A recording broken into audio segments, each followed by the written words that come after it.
What is the MAHA summit? Well, I guess, I can't really answer that in any great detail because I just heard of it and found out it existed yesterday when this particular video of our Vice President, J.D. Vance, and America's healthiest man, RFK Jr., popped into my watch list, right? When, my algorithm showed it to me, like a dream. It showed it to me. It came before me.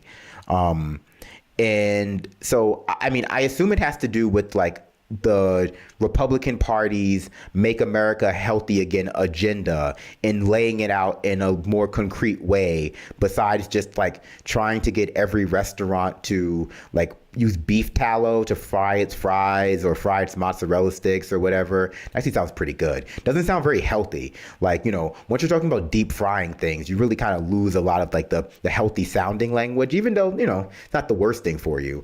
The worst thing for you is listening to RFK Jr.'s health advice. So why don't we just do that right now? So this is from Fox Business. It doesn't really matter where it's from because this is just like an unedited stream of their conversation, like their Between Two Ferns conversation about like why America's so unhealthy.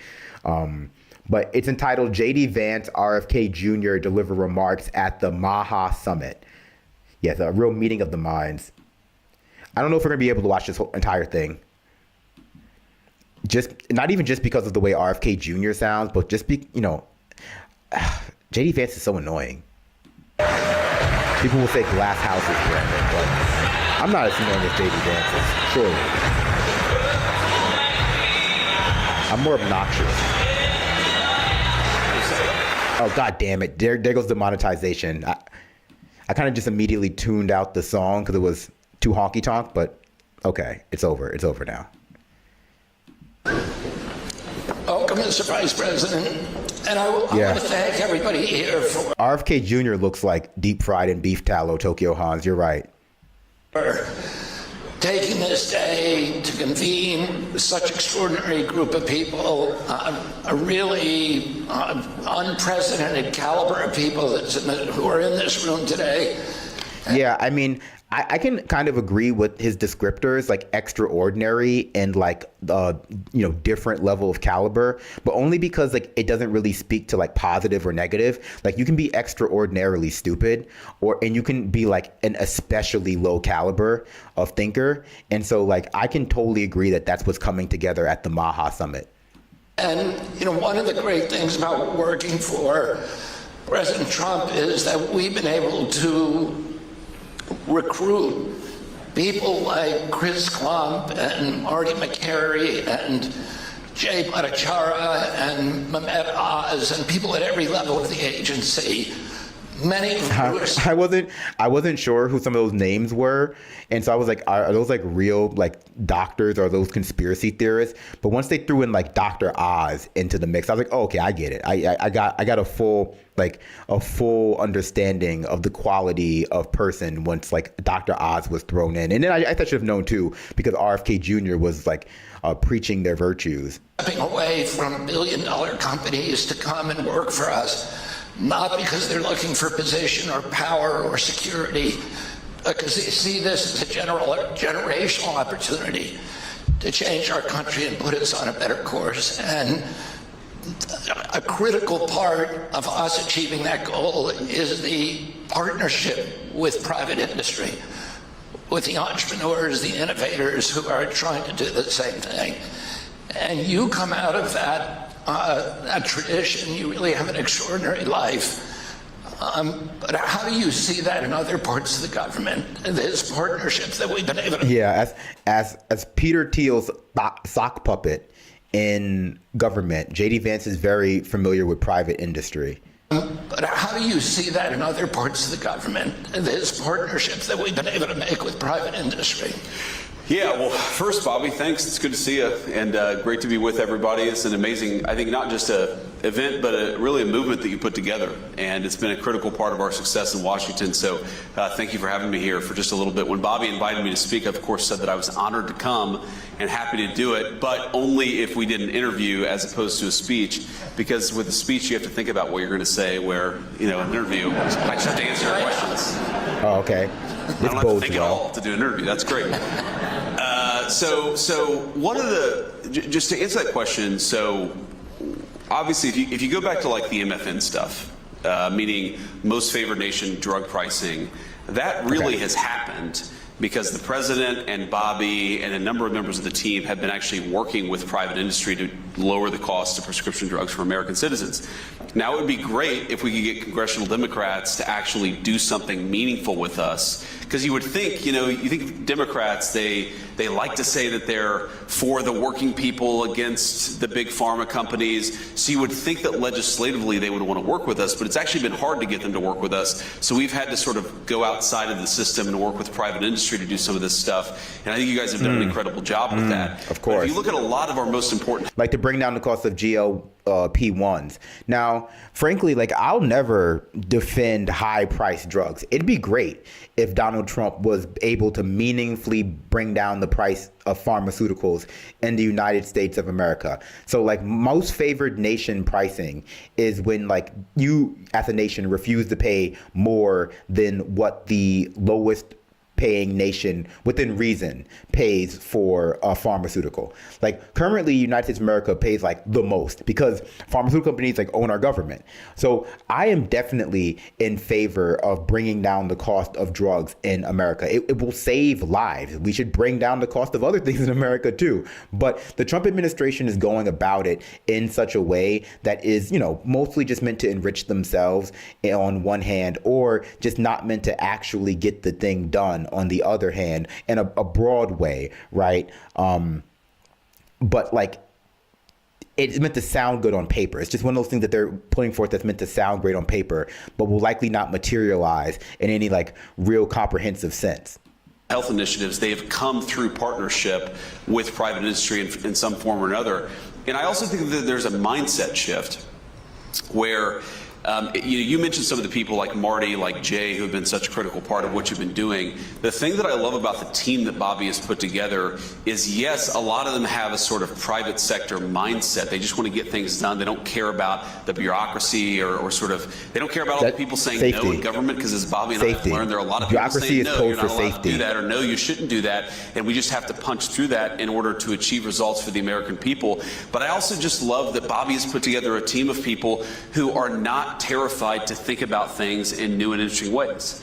Conspiracy and if you theorists. think about what has been so broken about the public health bureaucracy in this country for years, for decades, generations even, it's that people think in incredibly conventional ways. And if you bring them a non-conventional idea, their automatic assumption is, no, we're not allowed to talk about that, much less fund something related to that. And I think it's maybe the most important thing of all the specific initiatives that you guys have worked on effectively. The most important thing is that your team is willing to ask questions that people in government haven't been asking in a long time. And if you think of, I think what's crazy about this is that the way JD Vance is talking, you would think that like he's describing like Dr. House, like RFK Jr. is like Hugh Laurie, Dr. House. And like he's kind of this like heterodox thinker in the medical world, and he's putting together this team of diagnosticians to like suss out what's wrong with America. But that's definitely not what it is. Like RFK Jr. is a crank. He's a conspiracy crank who has, loose enough principles when it comes to even that to basically just toe the line with wherever the money and attention is. But he is a conspiracy crank, and he's largely just empowering and hiring other conspiracy cranks or reality TV show doctors. Dr. Oz is a real doctor, a real medical doctor, in order to like validate his crankery, right?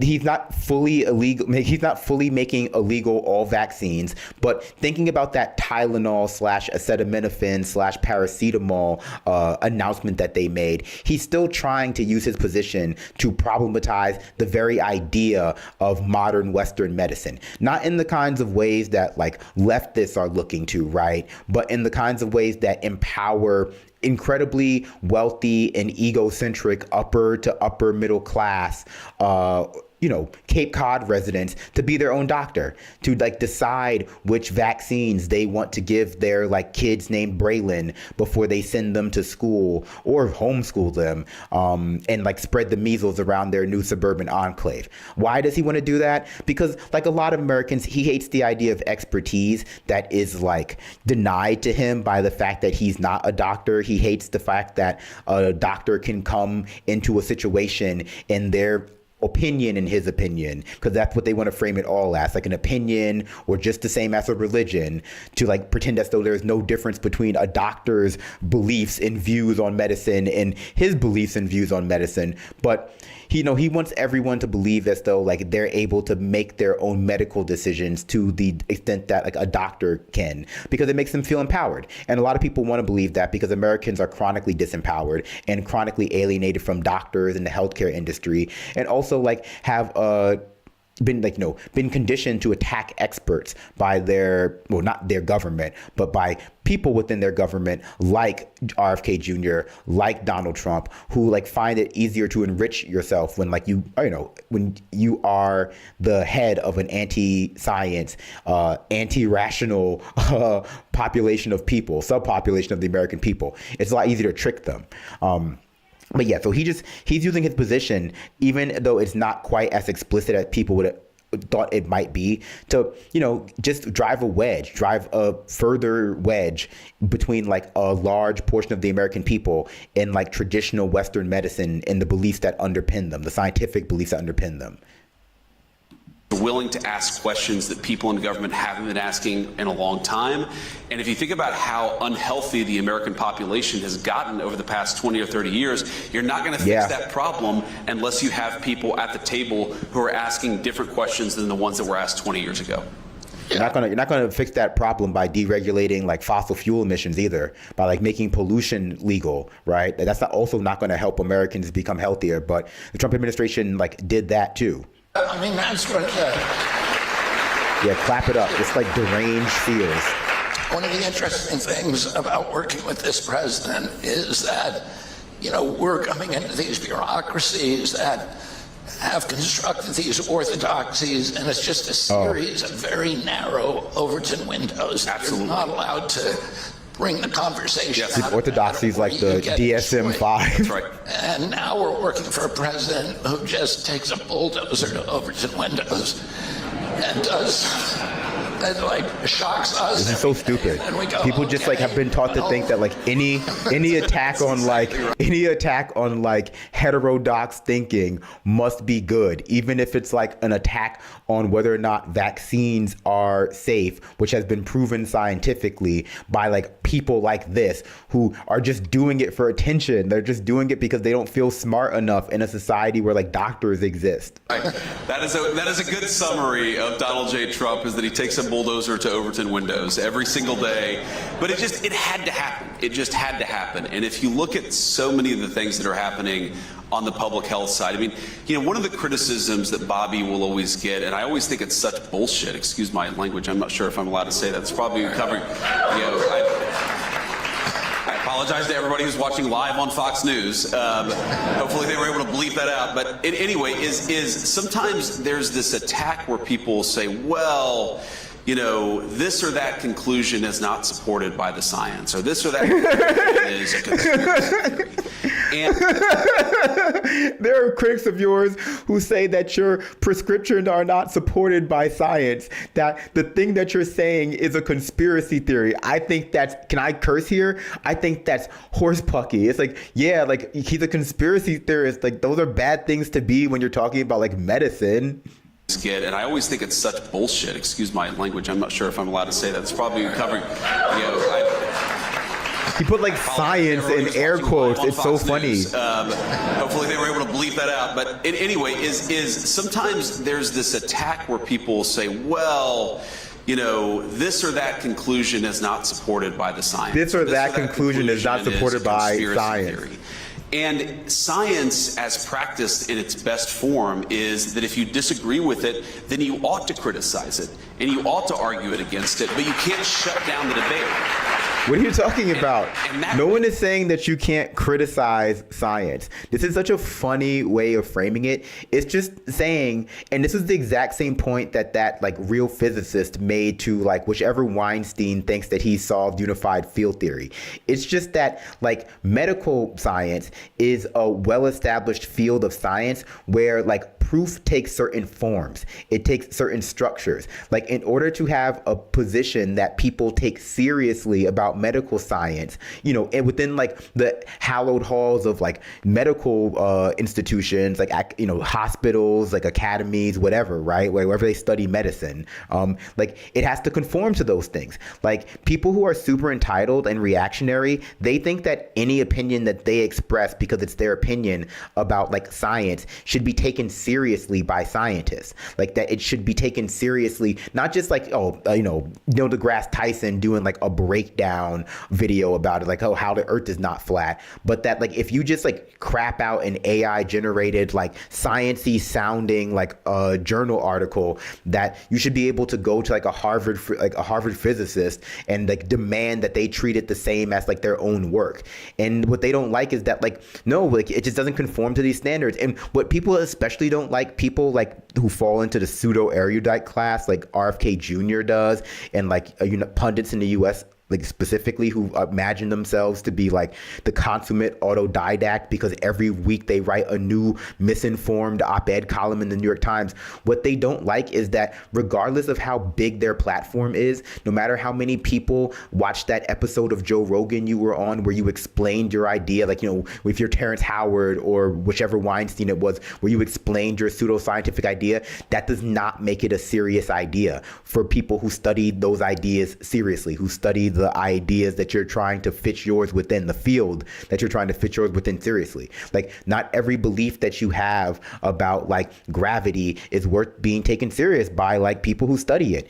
It doesn't matter if the video you made about it has 1 million views. Like certainly if it does, many of them will feel like they have to correct that misinformation, but this is a step beyond that. They want to be engaged as though they're experts in something that they're not an expert in, and oftentimes wouldn't even understand how to prove the expertise that they're trying, how to even negotiate the argument. They wouldn't understand what the evidence they need is, or how what they're presenting is not even evidence because they lack the foundational knowledge. But they, you know, they don't want to feel that way. This is so much more about a psychosocial feeling. And I always emphasize this when talking about conspiracy theorists. This is so much more about like what the conspiracy does for these people psychosocially, like how it makes them feel, how it allows them to position themselves in terms of value in society, than like whatever stupid idea they're holding in their head at any given point in time. That's why RFK Jr. never has a problem really jettisoning parts of conspiracies, and conspiracy theorists very rarely have this problem unless,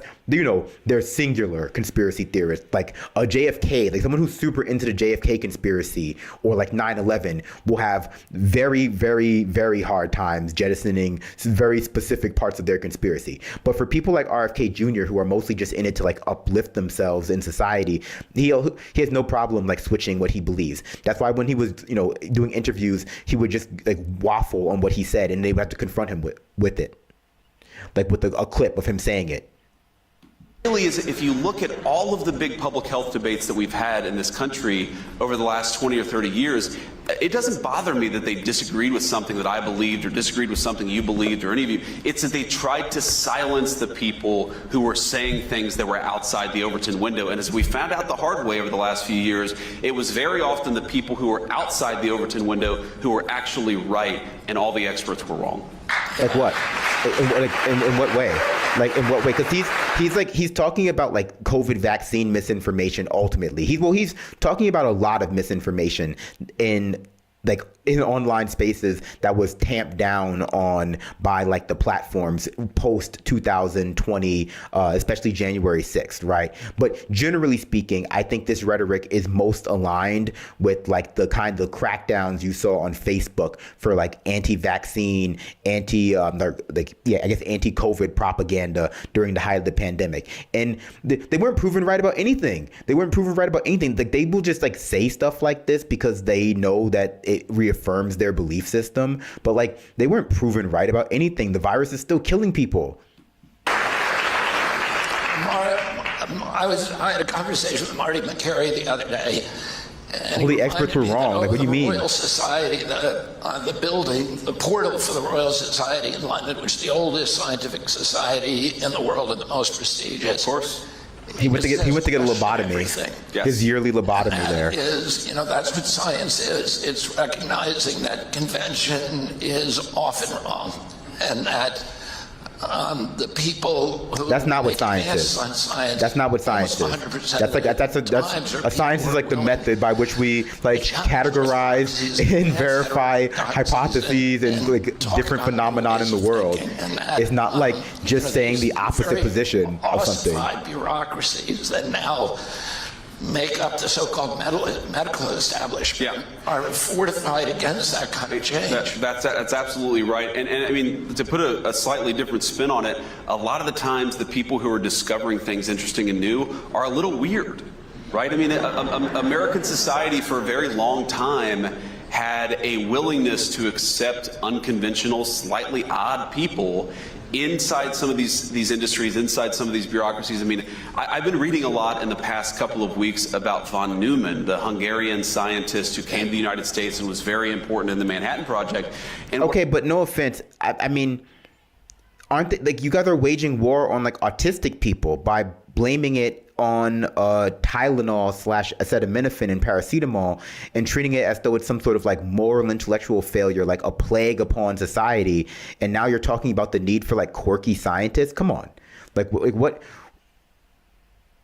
Unconventional. Like they're literally against like DEI or like any kind of inclusivity inside some of these bureaucracies. I mean, I've been reading a lot in the past couple of weeks about von Neumann, the Hungarian scientist who came to the United States and was very important in the Manhattan Project. And what I keep on finding myself thinking, I mean, this is a brilliant guy. This is, one of the, I think it was Edward Teller or Oppenheimer or another, the Manhattan Institute people said about von Neumann that von Neumann was talking to his 3-year-old. And then he realized that he used the same skill von Neumann did when talking to a 3-year-old as he did with everybody else, because he was so far above everybody else in terms of brilliance. But then you read about this guy, and I think to myself, half of the shit that this guy said would have gotten him canceled or would have gotten his career ruined or would have had his life ruined. There is no way that this country is going to advance unless we're comfortable with people like what? Who are willing to challenge orthodoxy. Like what? And that's what I think got so broken, not just about the scientific bureaucracy, but probably it was worse in the scientific area than in most other places, is we've got to be comfortable challenging some of these old orthodoxies. And part of that is welcoming people who are a little unusual, because unless you do that, like, you're not going to solve America's problems with McKinsey. So what does this even mean? Like, because some scientists who worked on the Manhattan Project might have been like autistic or like problematic or something because they were like ex-Nazis or whatever, or like defectors from Nazi Germany or whatever. Thing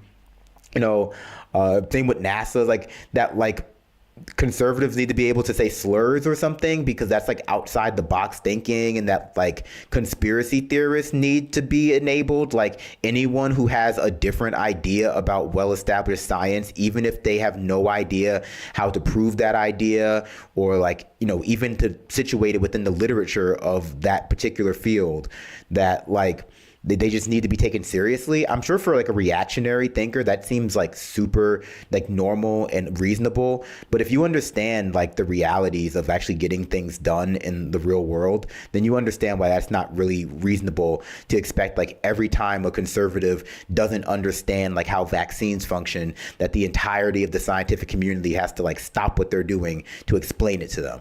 Like, if you're just like that kind of person who has a huge ego, I'm sure it seems like, of course, why wouldn't you take your time? But it's like, you could just teach yourself. You can inform yourself. Consultants who say everything the right way all the time. No offense for the McKinsey consultants, because many of whom are very brilliant people, but like you need the consultant mindset. You also need the person who is just thinking about an idea because it's interesting and it's fascinating and it's not being focused on enough in the right way. I mean, I know why they're doing this. This is because like they're just like validating being a reactionary thinker, like anti-expert, anti-science. So it helps them, but it's so stupid. You're kind of a golden child of Appalachia. You came out, you went to Ohio State, right? That's right. Yale Law School, a successful, uber successful business, a best-selling author, U.S. Senator, and now Vice President of the United States. But it's almost a kind of tragic reminder of the lost potential of almost everybody else in Appalachia, not only for poor health, it's the worst health data of any region of the country, the highest. We do not need more J.D. Vances. The highest Vances. obesity, the highest diabetes, the highest stroke rates. Do not compare the humble hillbilly to J.D. Vance. Suicide. It leads the nation for those things. And so I know it's something that you've spent a lot of time thinking about. How do we, because if we can solve problems in Appalachia, we can solve them for the whole country. Yeah, that's exactly right. And the public health stuff in particular is very bad. And if you, I kind of just chose to gloss over the whole golden child of Appalachia thing. It was a little weird. I think we can all agree it was a little weird. Look at where life expectancy has gotten the worst in the United States. Appalachia is sort of at the top of the list. And the way that I realized this, actually, so my dad died of cancer a few years ago. And it was one of these sort of super aggressive cancers, came on very unexpectedly, and then all of a sudden he was gone a few months later. But I was talking with my wife, with Usha, about this, and Usha, she was like, "Have you ever had like a really important male figure in your life survive to the age of 70?" Like, so I'm looking at, and it's like, okay. Oh, so he has daddy issues? From a very is that the whole? illness, Is that it? He has like daddy issues. Very preventable, very treatable illness. I think all of my aunts, or all of my uncles, and not a single one of them that I could think of made it to 69. Maybe one of them made it to 70 or 71. And it kind of hit me that if you grow up in Appalachia, you are used to losing the people that you love very, very early on. And you were talking about. I mean, I didn't want to say it, but like, he does demonstrate fatherless behavior. I know a lot of times, like, the far right, ascribes that to women who are like just trying to make a living or just live their lives normal. But like, he really does demonstrate a lot of like the fatherless behavior that the far right has, I think adopted as like alpha male, online like culture stuff. Like populism, and you want to talk about people being pissed off. Well, yeah, people are pissed off when they don't have good jobs. And people are pissed off when things disappear and move overseas. And people are pissed off when they feel like, other countries are being prioritized over the United States of America. And all of that is part of the populist resentment of the past 20 or 30 years in American politics. You know what really pisses people off? When they realize that their loved ones are dying much sooner than everybody else. And that is a big part of the story of what's going on in Appalachia and why I think so many people in Appalachia feel left behind.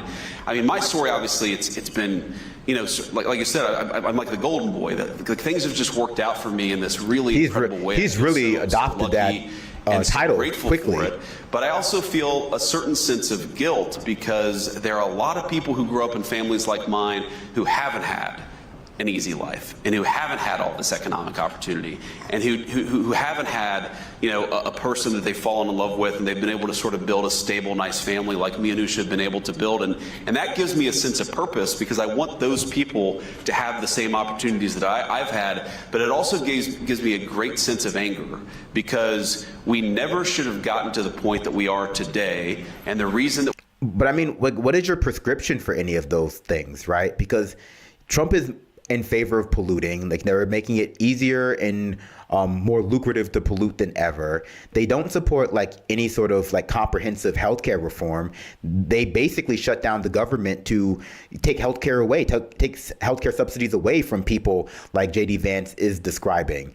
And so, I mean, the people who are seduced by this kind of language from the Republican Party, I think, are just in denial about how obviously at the tip of the spear the Republican Party is when it comes to like waging all-out warfare on the American like working class, the poor, because this stuff sounds like, fine, right? Like, it sounds like lofty, aspirational, but then like at best what they'll be pushing is cheaper GL1P1 drugs, and and like what, beef tallow and fries. Like I keep saying, like that, like they haven't pushed anything else really, and maybe doing some jumping jacks and bringing back the presidential fitness test.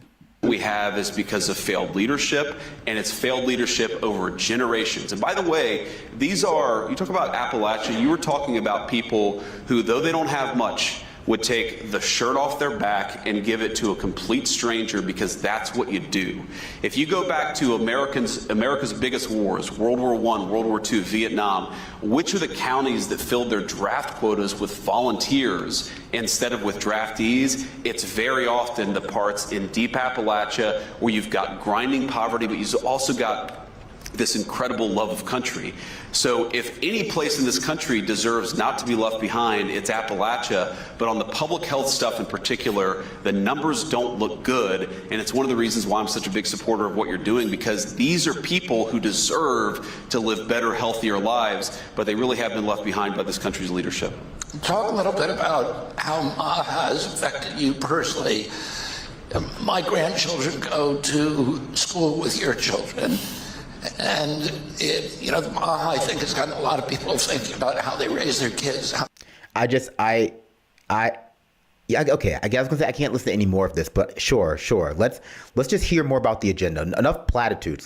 Maybe hear some more about like the specifics. What they feed them, etc. How they go shopping. I know Americans are unhealthy. And then maybe to talk a little bit about the political impacts of MAHA.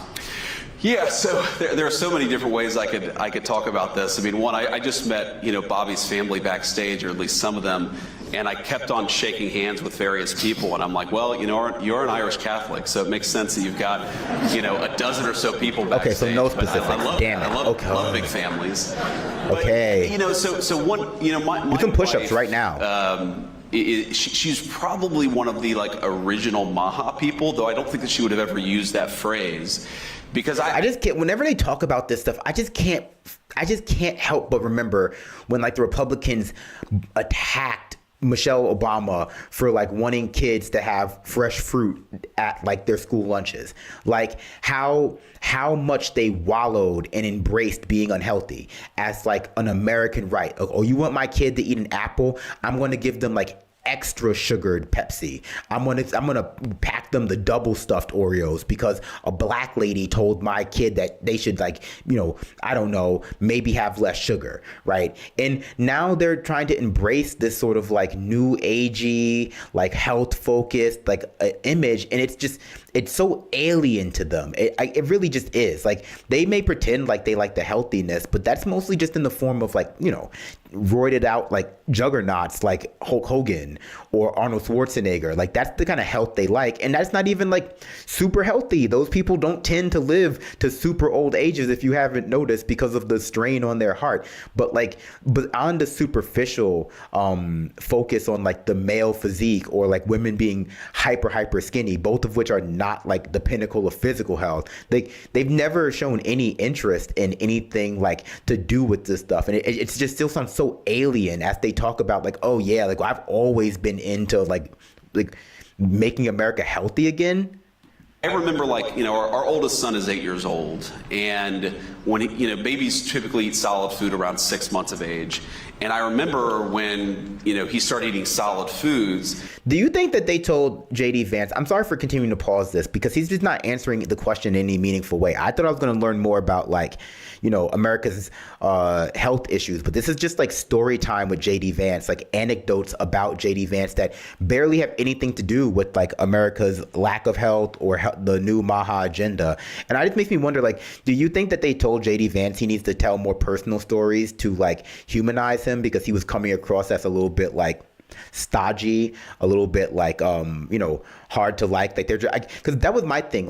Despite what they were saying about Trump having a third term, they do need to think about what's next after Trump. And J.D. Vance has been taking on a more front-facing role, in my opinion. And I just wonder if this whole tell more stories about yourself thing is just part of that. But then again, I guess I don't know what he was up to before that. It just feels like he's been trying to humanize himself a lot more. 6 months of age. And I remember when, he started eating solid food. Yeah, he's not going and I'm anywhere. Like, awesome. MTG is definitely the future. Cupcakes and ice cream. And my wife was like, no, let's give him carrots and applesauce here. So she sounds like a communist. Thinking about health and nutrition in a way that was frankly kind of foreign to me. And that I think is very common among Wow, you can give your kids vegetables? That's crazy, but that's what I mean. That's the way they are. Like, so this whole thing is like, and frankly, RFK Jr. is not even really pushing vegetables. I don't know if I've heard RFK Jr. advocate for eating a vegetable. He's just always pushing stuff like methylene blue or beef tallow, like witch doctor stuff. Like, he's never like, hey, give your kids some like chopped up celery instead of like a cookie. You guys are asking the right questions. What are we putting into our bodies? Where was it sourced from? If we're eating animal-based protein, is it doesn't matter what coming a from a cookie is place sourced where from. the animals are treated the right way? If we're putting medications into our body, are we actually confident that they're doing the thing that they're supposed to do, that they're safe and effective? I just think this whole thing is about asking very critical questions about what we're putting into our bodies, into the bodies of our kids. And it's really affected me in a very profound way, and how I think about my own nutrition, about particularly how I think about what my kids are taking. And, I'm like one of these crazy people. The one way in which I'm more instinctively MAHA is that if I have a back sprain, or I slept, weird, and I woke up with back pain, I don't want to take ibuprofen. Like, I don't like taking medications. I don't like taking anything unless I absolutely have to. Are you afraid it's going to give you autism? It's not. Is that what you mean? Like the MAHA agenda? Because that's like the only thing I could imagine you would, don't take ibuprofen. Like, why? Like, this is so superficial. All of this is this is exactly what people who have no idea what being healthy is, like, hyper focus on when it comes to like health. Like, because it's the easy stuff. Like, oh, I just don't take an ibuprofen. Like, do you stretch? Like, do you stretch it out? Do you get a foam roller? Like, do you actively do anything to treat it? Or do you just go, I just won't take an ibuprofen? Like, are you actively tracking your macronutrients, or are you just getting the organic cookie, as opposed to the high fructose corn syrup cookie? Like, are you frying your fries in beef tallow, or are you frying them in a seed oil? Or are you just roasting them? Or maybe instead of having fried potatoes, having a side salad? People get really hyper focused on the minutia of their lifestyle, because they don't want to make big changes, but they still want to feel like they're moving in the right direction. But I gotta be honest, I don't think that he should promote his wife as the new healthy eating czar, because she's no offense, not white. And we've seen what happens when you make a non-white woman the face of healthy eating in America, and the Republican Party they respond negatively to it. Woke up with back pain, I don't want to take ibuprofen. I don't like taking medications. I don't like taking anything unless I absolutely have to. And I think that's another MAHA style attitude. It's not anti-medication. That's a low vibration. That's a low vibration opinion. We should only be giving our kids stuff if it's actually necessary, safe, and effective. And I think that's an attitude that's really beneficial to the entire country, because we do have, you've talked about this as eloquently as anybody, we do really have an obesity epidemic in the United States of America. I think a big part of that is not asking where our food comes from. We really do have medications that I don't think, maybe they're not solving the chronic disease epidemic. What? Maybe some of them are even causing the chronic disease epidemic. We've got to be asking more critical questions about what we're putting into the bodies of our kids. And I don't think we were doing that until this movement came along. Apparently you weren't. The job of the vice president has been called the worst job in the country. God, that was a really normal laugh, but I think we'll leave the interview there, because it's actually not very informative about the MAHA agenda. Surprise, surprise, not very informative about how he's going to make America healthy again. Anodyne Quinine says where food comes from. And that's another thing. It's where your food comes from is not really the biggest reason why you may or may not be over your desired weight. It's what food you're eating.